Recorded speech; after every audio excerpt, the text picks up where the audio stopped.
just feel like Gordon Bombay would have taken his career to even further heights. Everything's flashy, everything's cocaine, everything's Fun. Open wide for some soccer. I don't care what you think about what your personal thoughts are at home. I care that you hate the Cowboys. Call this college rule. Welcome back to the Sports Experience Podcast. New year, same old degenerates. I'm Chris. This is Dom. Just please give us a like, a comment, get onto our Instagram, all that kind of stuff. But other than that, man, let's just get right into it because we're on the ice. Yeah, we're on the ice again with one of the best. One of the best, basically from when we were growing up. Oh, yes. One of the more famous and better hockey players of his time, a man of his time in a good way, Chris. That's great. I always remember him as a Ranger, but he is in that Oiler dynasty. He is. We've talked about that on a couple of past episodes, too. So, Mark Messier, everybody. The captain. Yep. Yeah. The Mess-iah. The Messiah. After his name. And I remember I was just like, I've never even heard that nickname, but it's just such a great one that it was just like, yeah, that's such a... They only gave that one out once. Yes. Only one time. That's right. No givesies backsies. No givesies backs. Mark John Douglas Messier, born January 18th, 1961 in St. Albert, Alberta, Canada. Son of Doug and married John or Jane, whatever. Yeah. Son of Doug, who was a professional hockey player. I was going to say hockey family. You come from Canada, it's either maple syrup or hockey. And he was hockey. He also said, it was a very hockey family. If you go through his cousins, his brothers. His brothers played, and one of them played in the NHL for the Colorado Hockey Rockies. That's such a great... that's what they were. This is a baseball team, but that was such a badass logo. I missed that. The mountain and the sea. Well, when I first read it, I was just like, wait, his brother was it's the Hockey Rockies. It's the now New Jersey Devils, oddly enough. And they'll come back into play in the story at some point. But he grew up kind of in Western Canada and then in Portland. Yeah, his dad moved for hockey. Mm-hmm. Business, that's right. Basically great hockey bloodlines growing up, but the anti-Brett Hull. He wanted to play hockey. Mm-hmm. There wasn't any jean jackets and Marlboro Reds with White Snake. No, sir. Not for Mark Messier. I was going to say he was all in and was very much leadership role even in the youth, very much a center. And just growing up in that atmosphere where everybody's playing. And it's like you have multiple brothers who play. You have cousins, you have uncles, everything. Goes to St. Francis Xavier High School, where his dad was his coach, which we see that a lot. Forsberg episode we did. Remember his dad was his coach? And his dad ends up becoming his agent later. So it's his very family hockey oriented. And I remember him saying his dad was busy a lot of the other times with his brothers and stuff like that with hockey stuff. So he would talk to his mom a lot, and his mom was very hockey knowledgeable and everything, because obviously you're a hockey family. Yeah, you're a hockey mom. At that point, you just kind of have to accept it. Exactly. What'd you do today? Play hockey? All right, well, I guess I better learn this. Yep. He was a center and left wing there in high school. Basically a hockey phenom out west there in Canada. Yes. 1976 for the Junior Spruce Grove Mets of the Alberta Junior Hockey League. He's only 15. His dad didn't think he'd make the team, yet he does. Yes. That's how good he was. So he was a year or so younger than everybody else, but he still was at that level. And then we'll see this coming later on because he's 17. And he's just I've outgrown this league. Yeah. Where that's the kind of shit that you see with the really people who are ready for that next level, where they're just no, I could join this league when I'm younger, and when I'm a little bit older, it's just no, I've outgrown this. It's they're built differently, almost Yes. like Lindros, where he was just an adult playing against children who will come back later. Oh, yes, he will. And 66 points in 57 games as a 15-year-old. Yep. Can't even legally drive in the States, but it doesn't matter. The next season, the team relocates to St. Albert's, where he becomes the captain, which is a very recurring theme for this gentleman. Yes. For his leadership. 74 points in 54 games. That's ridiculous. He is. He's dominating at this point, and he's 16. I bet he's getting the ladies. Well, of course he is. This is when he had hair follicles. This is when he had hair. I was just going to say. This is just when it moves past this region here. Oh, man. Of course you're bald. You're George Costanza. That's right. Anyway, follows in his dad's footsteps. As he's training, though, for the 1980 Olympics, one of his former teammates is coaching the Indianapolis Racers in the WHA.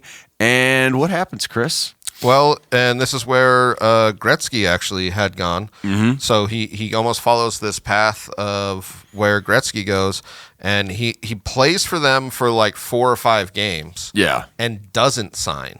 Yep. Which I thought was interesting because everybody thought he was going to sign. And then literally, I think it was like 2 months after that, they were like, oh, so our team folded. Yep. Which is such a great move from him because if you're like 17 years old, a team comes in, tries to sign you for, I think it was like 30,000. Yeah, it's like, $30K. I'm buying a Corvette. Exactly. Like that's I can't even imagine. I'm buying that Schmitty Stingray. But I feel like his family and him were such in the hockey community where they were like, nah, this isn't a good deal for us. And they waited and he ends up joining Cincinnati Stingers and that on a real contract. Yeah, on a real contract. They don't he wouldn't fold. have gotten he wouldn't have gotten $30,000. And Yeah. I mean, I think had he come from a family that didn't kind of know the ins and outs of hockey, particularly on the business side where your dad and your brothers are professionals, they probably would have signed that. He probably would have signed that in an instant. Right away, yes. Yeah, it's just like, no, I'm going to hedge my bets. I can just go back and keep kicking the crap out of people. Exactly. Like that, which you see was such a great move from him because he ends up playing 47 games for the Stingers and playing for them. The WHA ends up folding / merging. Go listen to that episode. Whatever you want to call it.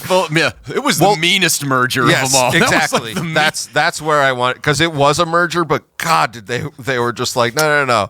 You will accept all of our terms and suck our you know what. Yes. Like, so the Stingers end up not being a team anymore. And he gets into the NHL entry draft. Yes, he does. The in 1979. As younger than he normally would be because you at that time had to be 20 to get into the entry draft, and I think he was 18 or he's about to be 19, and because he had already played for a team that folded, he was allowed to enter. Yeah, that's what, and the NHL wanted that because they wanted the already existing NHL teams to poach all of the talent that they had not signed to futures contracts from the WHA. And we had brought it up in the WHA episode, which I wanted to bring up with Edmonton. Yep. All of these teams in the WHA, they were picking at the bottom of each round in this draft. They're losing people. They could only protect one skater and a goalie. Luckily for Edmonton, they protected the most important skater. But their front office, let's say all of them did a fantastic job with these drafts because they saw the value in people like Mark Messier, drafted in the 3rd round, 48th overall. Well, I feel like it was a very rich draft because you had a bunch of teams kind of exploding, but you definitely see the Oilers went in and they made themselves this dynasty from this era. You know what I mean? Because they end up having a really young team that Messier kind of takes over. He does start at left wing, which I thought was interesting. Yeah, he starts at left wing and issues as a rookie there in his first year, 79-80. He misses a team flight in October. Oh, I saw that. Send him back to the minors, the Houston Apollos, and then even moves back in with his parents this year. Which, he was partying a little hard. He was going a little rough at it. My name's Mark Messier. I'm not employed and I live with my parents. Yes. Good for the tuna. But this kind of like I imagine as a rookie gets him to buckle down, and you see this team really become one of the best. Everyone's the same age too. Yep. They're all around the same age. They're all super good. They just need more experience. And then they're just they're absolutely loaded, these Edmonton teams. And then in 94 he moves to center in the playoffs, which I thought was interesting. And in 84, yeah. In 84, sorry. Yeah, because go ahead.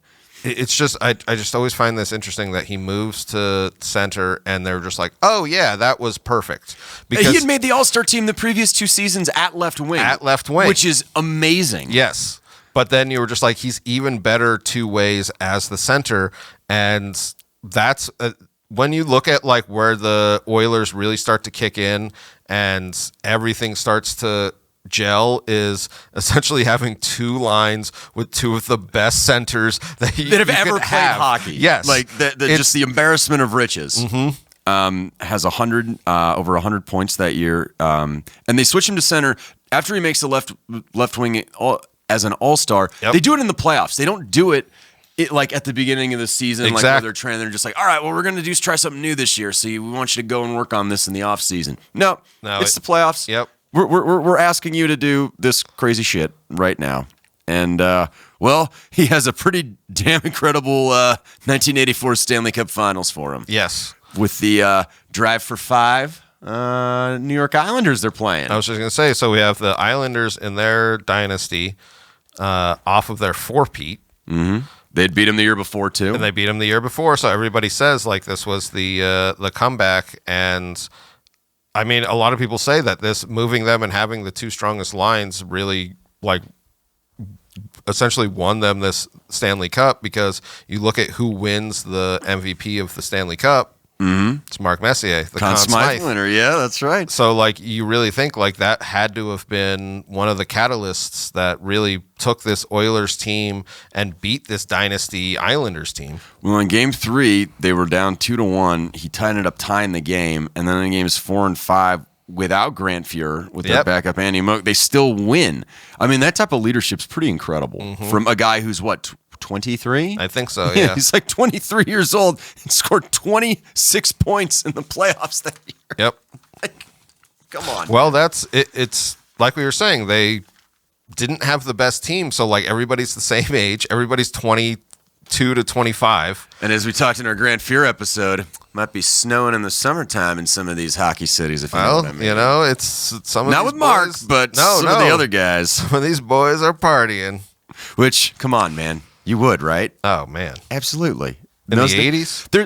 There's no downside to this drug. There's no negative effect. And when we play the Penguins in Pittsburgh, I'll tell you what. Iceberg is still in the men's room. Pirate Parrot, you can go to Three Rivers, but if you're going to Civic Arena, Iceberg's there. He knows how to take care of you. It's technically the same guy, just different suits. Exactly. Well, it has to be. It has to. So the Steelers don't have a mascot. They were doing steroids, not cocaine. That's right. Anyway, 84-85. In 55 games, he puts up 54 points. The roster is stacked, though, because it's not only Gretzky. You have Glenn Anderson, Yari Curry, Paul Coffey. We did an episode on the back line. And, they go into the Stanley Cup Finals to play the Philadelphia Flyers. And, they do the exact same thing. They win in 5. Yep. This is the year before. So they go back-to-back, and everybody's saying, like, this is... hockey's back in Canada, if you will. Back. It's back. They're winning championships. Yep. Follow the only road there. 85-86, he makes the All-Star game. Fortunately for Mark this year, they do not end up three-peating. And we've brought it up in our Grant Fuhr episode. This was the Steve Smith own goal game. Yep. The accidental goal against Calgary. But the next 2 seasons, he just starts lighting it up. He keeps lighting it up for him. Well, if you look at them over this 5-year period of 84 to whatever, you think of them as this powerhouse team. You know what I mean? Kind of like one of those like Red Wing teams where you're just like, man, there are so many great players. They go back to back 87, 88. Mm-hmm. And then you see a ton of these players go away. And that's the thing that if we were talking Oilers, I would get more into this. But we're talking Mark, and I want to talk about how good of a leader he is on a winning team. Because he's one of the holdovers. I mean, we have to bring it up, obviously. Gretzky leaves after 87, 88 because goes to the Kangs. Goes to the Kangs. Raisin Kangs. The fry sauce is so good. So good. And Barry Melrose's mullet. Oh, so God. Good, Barry. Come back to me, Barry. So after they do 87, 88, Coffey's gone, Gretzky's gone.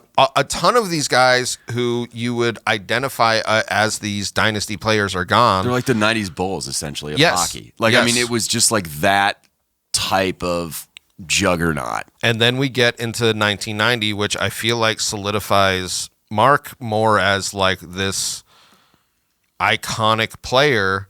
Because in 88-89, they lost in the first round to Yep. Wayne and the Kings in Yep. the playoffs. A lot of people kind of forget that.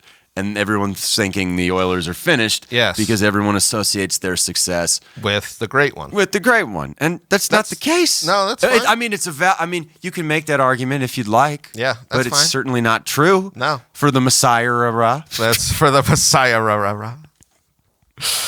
So 1990s Oilers do what, like you were just saying, do what people thought was not impossible, but not probable. Do you know what I mean? 100%. So losing to the Kings, all of that, where they were just like, okay, this team's done.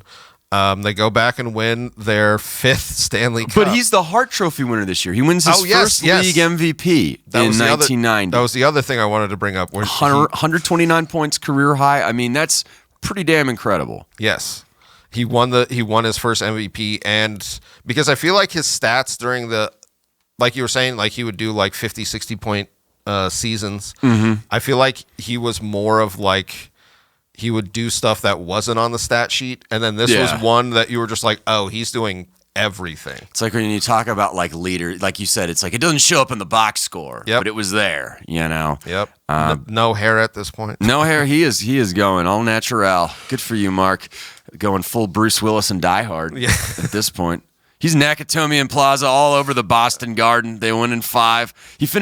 He almost won the Ross and the freaking Hart trophies that year, but he finished second to Gretzky. Which is just like almost. But he's won 5 Stanley Cups. He's not even 30 years old. And this is the year after they win this is when he's like finally fed up with the Oilers front office because they're not spending money. And he was just like, dude, we're just killing this team. So I think they end up trading Adam Graves, and he just goes, all right, this is ridiculous. Because it just wasn't, they're not getting the caliber of players that they're letting go. It's essentially like, okay, we did all this winning. We built up all this good faith. Instead of maybe selling the team to someone with deeper pockets in Edmonton, we're essentially just gutting the team outside of Messier because he's what's going to keep people coming back. Yep. You know, we already lost Gretzky, but we still have Messier, but we don't have to pay anyone around him. Exactly. We won one without Gretzky. I mean, like, this goodwill will last for years, and it's still 35 years later now, the last cup that the Oilers have won. So after they get rid of Graves by 90-91, you're right, he's fucking had it. Yeah, and his dad, who was his agent at the time, they definitely, because I think his contract went out in like 93 or something like that, but he was like, we're done. We're not staying. You need to trade us. They got upset by the fucking North Stars that year, and that was the Mighty Ducks fucking North Stars team. They got upset by the North Stars, yes. So he was like, this is ridiculous. And for his credit, he definitely is a player that has to be on at least like a team that has the potential to win. Do you know what I mean? He can't be on one of these. He's not going to lead a bunch of stiffs because nobody's going to do that. But if you have like, you know, teamwork, inklings of talent on the roster, he's going to drag it out of everybody. Yep. And you can do it the easy way by just playing well, or you can do it the hard way with the Messier. Yes. So October 4th, 1991, he is traded to the New York Rangers, who, my God, it's been 51 years since they've won a Stanley Cup at this point. And do they desperately need a leader like Mark Messier? Well, the locker room, this is literally what he said. He was just like, when I first came into the locker room, they wouldn't even talk about getting to the cup because they were just like, we haven't done it in like 50 years. So we don't even, and he was just like, no, let's talk about it all the time because that's our goal. and it was just one of those, like, he was like, it was almost like taboo to bring it up. And he was just like, I'm going to talk about it because this is what we want. I mean, he's like fucking Tony Robbins on ice skates. Nice. That's what he is. Nice. That's what he is as a leader. Convincing. But out the gate, they're great. He wins his second Hart Trophy. Yes. His first year, 92. First team All-Star. They win the President's Trophy for the best record in NHL during the regular season. So going into the playoffs, all it is, I mean, you have a guy with 5 Stanley Cups under his belt. Yeah. You're just like, all right, he has the experience. And then they get, for me, blindsided by the Penguins in the second round. Well, I mean, they're defending Stanley Cup champions, though. Pittsburgh. They're coming in. Scotty Bowman is now the coach. Still, yeah. And I think Coffey's there too. It's not. Oh, Coffey was and there. plus you got you and fucking Yager. I mean, like, you're right. There's no shame in that. But it was still, everybody thought the Rangers were gonna be. This was like everybody, and this is what everybody says with the Rangers. They're just like, they get your hopes up. Yeah, New York teams. Yeah, but it's not even like comical like the Mets. It's like sad. Yes. Or like the Nets or anyone. It's just like, oh, this is bad. And this is what leads into this next season, because there's almost a rift with him and the coach. And then 92-93, the Rangers have one of their worst seasons with Messier, if not their worst. Missed the playoffs. Yeah. First time he ever missed the postseason in his NHL career. What is he in? Like year 14? Mm-hmm. I mean, it's weird. I wish I would have gone back and looked at the number of postseason games he played. He probably could have tacked another like 5 seasons onto his career just by the amount of times he played in the postseason. Yeah, seriously though. Freaking crazy. I think he's second in postseason games. Yeah. Or something like that. I believe it. Yeah. Oh, 100%. He's way up there. 93-94 though is the season. Yep. For him and the team. They come back strong. Head coach Mike Keenan win the President's Trophy, gets him 84 points and then also in the All-Star game. Basically what happens is they go on a run here, Chris. Well, I was going to say, and New York really backs the Rangers this year. So they see that last year wasn't necessarily a fluke, but they needed to like reorganize. This year, they're again the best team in hockey, and then they go into the playoffs and just start crushing people. They sweep the Islanders in the first round. Beat the Capitals in 5 in the semifinals. And then we get to the Eastern Conference Finals and this is against the New Jersey Devils. And this is the game you want, the rivalry you want, either this or the Islanders, I'm just saying. They're fans who are face painters, chest painters, because they got to support the team. We're the Devils. We're the Devils. Down 3-2, Messier does what one of my favorite things in sports. I love it. It takes such balls. And when it comes true, he goes, "We're winning game 6." And people are just like, "Oh, okay." And then he proceeds to score a natural hat trick. Which is insane. Not only did he say we're going to win, he went out and won. They were down 2 goals. That's Joe Namath shit. Broadway Mark right there, man. Seriously, this Babe Ruth fucking pointing his dick out. You know what I mean? He's just like, "Ladies, how about this hot dog? How about this hot dog? I need 2 root beers." But it's not that they won. It's that he scored 3 goals. That's what I mean. So just him saying they won and then him getting like a point, and you're just like, "Oh, that was cool." Fucking scored 3 goals. They were in New Jersey. They were on the road. Yes. They had to win this game to go back to Madison Square Garden. Yes. So for game 7, which fantastic. One of the best game 7s. It is. They were winning 1-0 with 7.7 seconds left. The Devils tied it to send it into overtime, and then it goes into double overtime.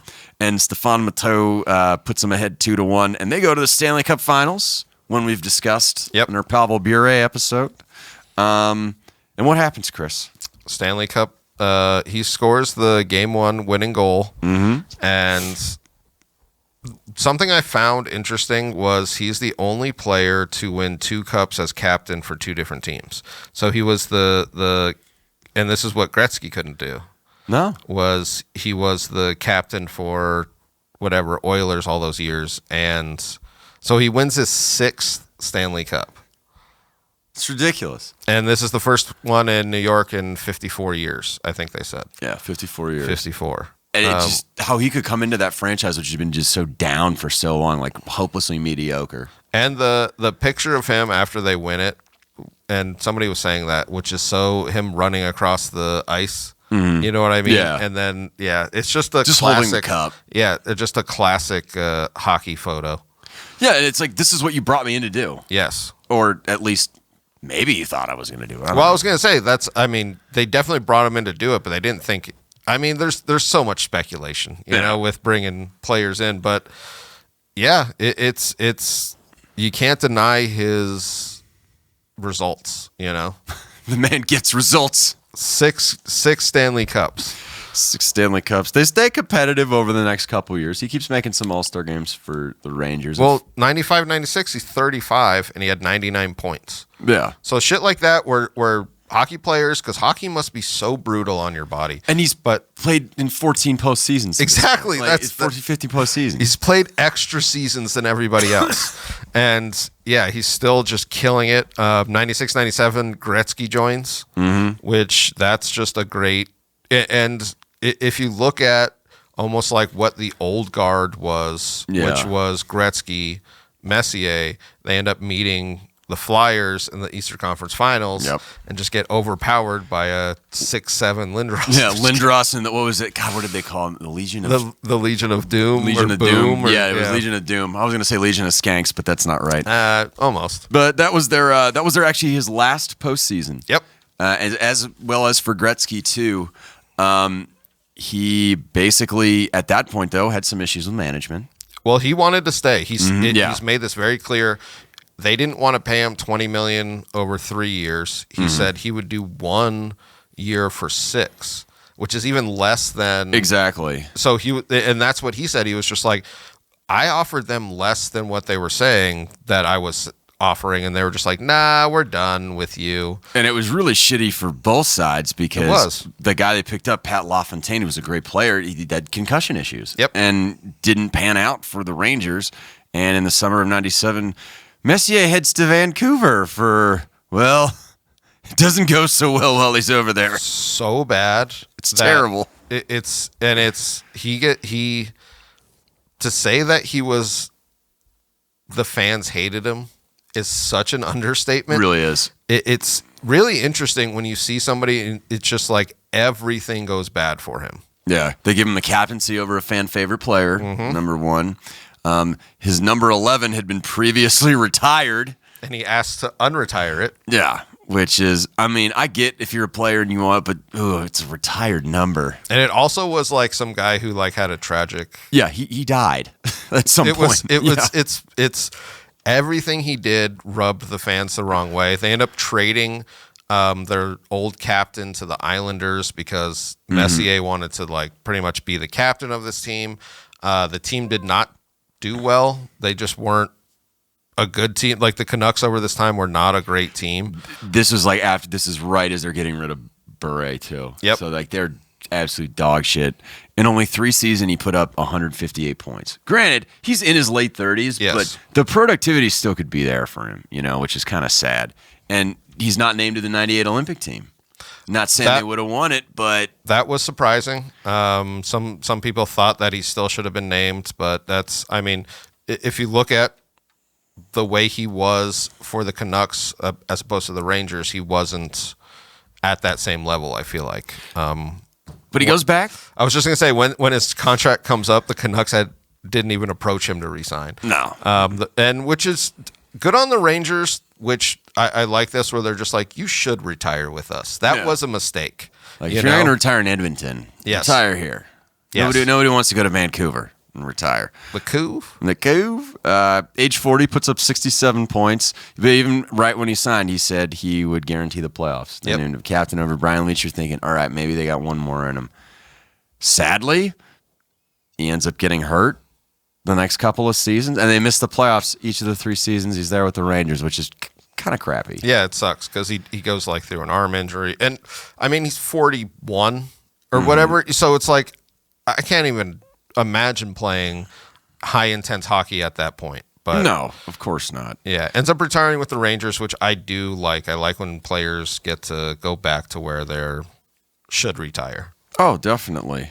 He moved into second place during this time in the all-time points list, only to Gordie Howe, or he passed Gordie Howe. Yeah, he passed Gordie Howe only to the great one.